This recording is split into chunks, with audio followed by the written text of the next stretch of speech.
ओम दर्शक मित्रों, आजकल पिछले दिनों से श्राद्ध का समय चल रहा है। तरह तरह के लोग कई तरह के उलझनों में उलझे हुए हैं और कई तरह के प्रश्न पूछते रहते हैं कि श्राद्ध कब करें, कैसे करें। कुछ ऐसे भी होते हैं जो पूछते हैं क्यों करें। तो आइए आज हम इस प्रसंग में विचार करते हैं कि वास्तव में सबसे पहला प्रश्न कि पितर हैं कौन, दूसरा ये कि पितर होते कितने हैं, तीसरा ये कि श्राद्ध करें किनका, और भी कई प्रश्न हैं। उन सभी प्रश्नों का उत्तर जानने का प्रयत्न करेंगे। तो पहला प्रश्न ये होता है कि पितर कौन, पितर किसको कहते हैं। संस्कृत का शब्द है पितृ, जिसका अर्थ होता है पिता। इसके शब्द रूप चलते हैं पिता, पितरौ, पितरः। पितर शब्द बहुवचन में है। पिता का बहुवचन, पिता तो एक ही होता है, लेकिन पितर का मतलब बहुत सारे पिता। तो मनुष्य का तो कोई भी एक ही पिता होता है। यहाँ पितर का मतलब माता, पिता, दादा, दादी, परदादा, परदादी आदि सब पितर के अंदर आ जाते हैं। तो पितर शब्द का अर्थ है जो हमारे माता, पिता, दादा, दादी, परदादा, परदादी आदि हैं, उनको पितर कहते हैं। अब ये प्रश्न होता है कि हम लोग तो श्राद्ध, तर्पण जीवितों का तो करते नहीं है, सभी मृतकों का करते हैं। उसी की बात चल रही है, जीवितों की तो कोई बात ही नहीं हो रही। तो ये जान लेना आवश्यक है कि पितर जीवित माता, पिता, दादा, दादी, नाना, नानी आदि के लिए ही प्रयोग हुआ है। वेद में, शास्त्र में, साहित्य में, जो वैदिक साहित्य है, इनमें पितर शब्द का उपयोग जीवित पितरों के लिए हुआ है। और जो मृत पितर हैं उनके लिए पूर्वज शब्द का उपयोग हुआ है, कि हमारे पूर्वज। तो ये बात कि पितर कौन है, इस प्रश्न का उत्तर ये आया कि पितर हमारे माता, पिता, दादा, दादी, परदादा, परदादी, नाना, नानी जो भी बड़े हैं, इन सबको पितर कहते हैं। पिता का अर्थ होता है रक्षा करने वाला, पालन करने वाला। तो जो भी हमारे रक्षक हैं, पालक हैं, उन सब को पितर की श्रेणी में रखा गया है। तो ये पितर के अर्थ हैं। और पितर कितने तरह के होते हैं, इस प्रश्न का उत्तर अगर देना चाहें तो पितर दो तरह के होते हैं। एक पितर जो जीवित हैं और दूसरे जो चले गए, मृत हैं। जीवित पितरों को पितर ही कहते हैं, लेकिन मृत पितरों को पूर्वज कहने की परंपरा है, पूर्वज ही कहा गया है। सर्वत्र पितर जीवितों को ही कहा गया। इसलिए अब प्रश्न होता है कि पितर कौन है। इस प्रश्न का उत्तर मिल गया। और पितर कितने हैं, पितर दो तरह के हैं, जीवित और मृत पितर। मृत पितरों को पूर्वज कहते हैं और जीवित पितर जो हैं वो हमारे साथ रहते हैं। तो अब प्रश्न होता है कि श्राद्ध किनका करें, जीवित पितरों का करें या जो मृत हो चुके, चले गए, दिवंगत स्वर्गीय हो गए हैं, उन पितरों का करें। तो इसमें वेद और वेद से संबंधित जो साहित्य हैं, वैदिक साहित्य हैं, इनमें स्पष्ट उत्तर है।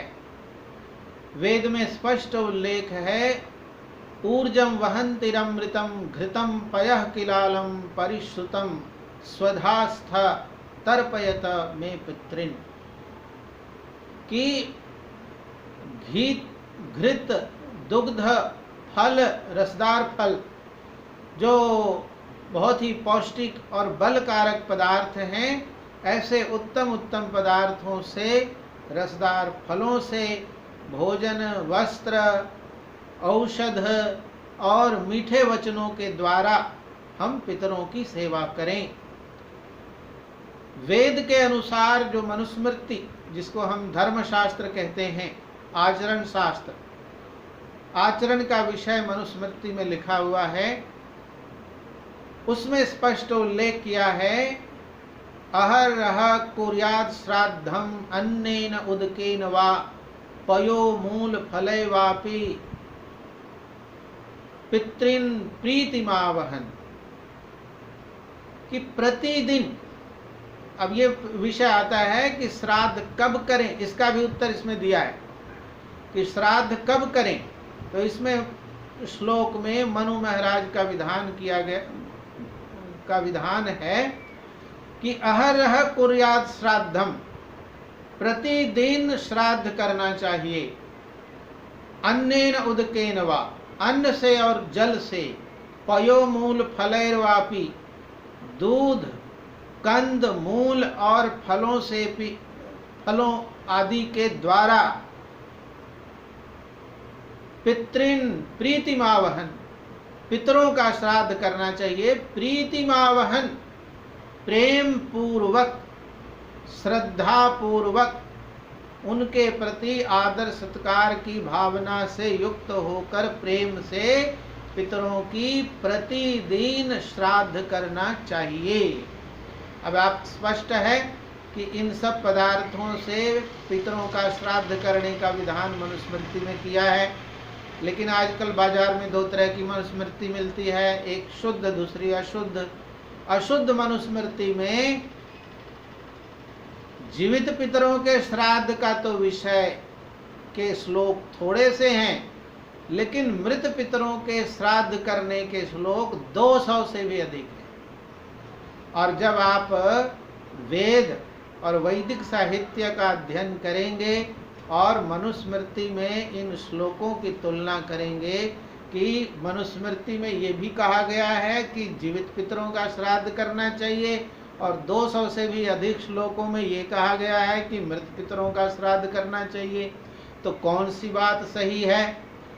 तो चूंकि मनु महाराज अपनी मनुस्मृति की रचना को कहते हैं कि ये वेद के अनुसार है, और इसका मतलब ये हुआ कि ये जो श्लोक लिखा, वेद में कहा कि जीवितों की श्राद्ध करना चाहिए, और मनुस्मृति का श्लोक भी कह रहा है कि जीवितों का श्राद्ध करना चाहिए, पर मनुस्मृति में 200 से भी अधिक श्लोक ये कहते हैं कि मृतकों का श्राद्ध करना चाहिए। तो इस पर विचारणीय है कि मनुस्मृति की वही बात मान्य होगी या किसी भी साहित्य की वही बात मान्य होगी जो बात वेद के अनुसार हो। तो वेद में जीवित पितरों का श्राद्ध करने का विधान किया और मनु ने भी विधान किया है, तो हमें इन दोनों का विधान जानते हुए जीवित पितरों का श्राद्ध करनी चाहिए, ये विधान है। तो ये प्रश्न ये भी होता है कि फिर मृत पितरों का श्राद्ध क्यों न किया जाए, उनका क्या होगा? कई लोग सोचते हैं कि जो आत्माएं शरीर छोड़कर चली जाती हैं, दिवंगत हो जाती हैं, वो भटकती रहती हैं, तो इनके लिए ये जानना आवश्यक है कि आत्मा क्या भटक सकती है? भटकना किसको कहते हैं? भटकना वो होता है जब कोई व्यक्ति या वस्तु अपने स्वामी से दूर चला जाए, भटक जाए। जैसे बच्चा भटक जाता है, कभी मेला आदि में लोग भटक जाते हैं। तो क्या यहाँ आत्माएं, जो दिवंगत आत्माएं हैं, जो इस पार्थिव देह को छोड़कर चली गई हैं, तो जहाँ वो गई हैं क्या वहाँ परमात्मा नहीं है? वो किसी लोक में, किसी व्यवस्थापक के अधीन नहीं है। जैसे माता पिता से मेला आदि में बच्चे भटक जाते हैं, क्या उसी तरह से आत्माएं भटक गई हैं, भटकती रहती हैं? तो सबको पता है कि परमात्मा सर्वव्यापक है, ये बताने की बात नहीं है, सबको पता है ईश्वर सर्वव्यापक है। और सर्वव्यापक होने के कारण कभी भी कोई भी आत्मा भटक नहीं सकती। जब तक आत्मा शरीर में रहती है तब तक वो अपनी व्यवस्था, स्वतंत्र रूप से अपनी व्यवस्था करती है और अपने परिवार के अधीन भी रहती है, समाज के नियमों के अधीन भी रहती है। लेकिन जैसे ही शरीर से आत्मा निकलती है, आत्मा परमात्मा के अधीन हो जाती है। वो परिवार, समाज और राष्ट्र के नियमों से परे वो परमात्मा की व्यवस्था में चली जाती है और उसकी व्यवस्था परमात्मा करता है। वो किसी जीवात्मा के बस का विषय नहीं होता। और होता क्या है, जो आत्माएं शरीर छोड़ के चली गई वो परमात्मा की व्यवस्था में चली गई और परमात्मा क्या करेगा, कर्मानुसार फल देगा। जिस आत्मा का कर्म जैसा है वैसा फल मिलेगा। फल में क्या होगा, कुछ को पुनर्जन्म मिलेगा और कुछ को मुक्ति मिल जाएगी। जैसा हम लोग कहते हैं स्वर्गीय लगाते हैं, दिवंगत आत्माओं के साथ स्वर्गीय शब्द का उपयोग करते हैं। तो स्वर्गीय का मतलब लोगों का यही स्वर्गीय का अर्थ होता है कि उनको मुक्ति, सद्गति मिल जाए, मुक्ति मिल जाए। तो जीव की एक गति मुक्ति होती है जिसको हम स्वर्गीय आदि शब्दों का उपयोग करते हैं जिनके लिए, और दूसरा पुनर्जन्म होता है। अब आत्माएं, जो आत्माएं मुक्ति प्राप्त कर चुकी हैं उनके लिए तो किसी जीव को कोई चिंता करने की आवश्यकता नहीं, क्योंकि मुक्ति तो वो आनंद की अवस्था होती है जिसके लिए जीवात्माएं कई जन्मों तक योग साधना आदि प्रयत्न करती हैं, तब मुक्ति का लाभ होता है। तो ये तो बहुत ही आनंद का विषय है और संतोष का भी विषय है कि हमारे जो पूर्वज हैं वो मुक्ति प्राप्त कर गए। जैसा कि हम लोग बोलते रहते हैं कि स्वर्गीय स्वर्गीय, तो वो स्वर्ग चले गए, यानी मुक्ति उनको मिल गई, मोक्ष मिल गया। ईश्वर के आनंद में विचर रहे हैं, ईश्वर के आनंद में उनको कुछ नहीं चाहिए। जन्म मृत्यु के चक्र से छूट चुके हैं, उनका कोई शरीर नहीं है, केवल आत्मा सूक्ष्म शरीर के साथ परमात्मा के साथ आनंद में विचरती रहती है, आनंद का भोग करती रहती है। तो उस दुर्लभ अवस्था को प्राप्त कर चुकी मुक्त आत्माओं के लिए श्राद्ध करना तो एक तरह से आप समझें कि दुर्भावना व्यक्त करना हो गया कि जो आत्मा मुक्ति में चली गई हम उसको कहें कि आप आ जाओ और मैंने खीर पूरी बनाई है और आप खा लो।